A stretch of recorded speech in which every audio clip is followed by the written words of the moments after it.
விநாயகர் சிலைகளை தண்ணீரில் கரைப்பதேன்?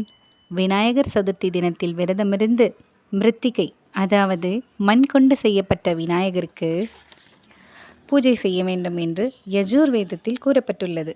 அந்த மண்ணில் புகழ், கீர்த்தி, பாவ நிவர்த்தி, தேகபுஷ்டி சர்வம் கிடைப்பதாக வேதங்கள் கூறுகின்றன. சதுர்த்தி தினத்தில் மட்டும் மிருத்திகை கொண்டுதான் விநாயகர் சிலைகளை செய்ய வேண்டும். மண்ணினால் செய்யப்பட்ட சிலைகள் நீண்ட நாட்களுக்கு தாக்கு பிடிக்காது. இதனால் பூஜை முடிந்து 4வது நாளில் தண்ணீரில் கரைக்கலாம். தண்ணீரில் கரைப்பதால் மணல் தண்ணீரோடு கரைந்து விடுகிறது.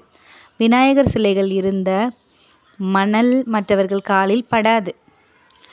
தோஷங்கள் நீங்கும். இதனால்தான் விநாயகர் சிலைகள் அருகில் இருக்கும் கடலிலோ குளத்திலோ கிணற்றிலோ கரைக்கப்படுவதை சமஸ்கிருதத்தில் அமிர்த ஏவ ஸ்வர்கேலோகே பிரபித்வஸ்பதி என்று வேதங்கள் கூறுகின்றன.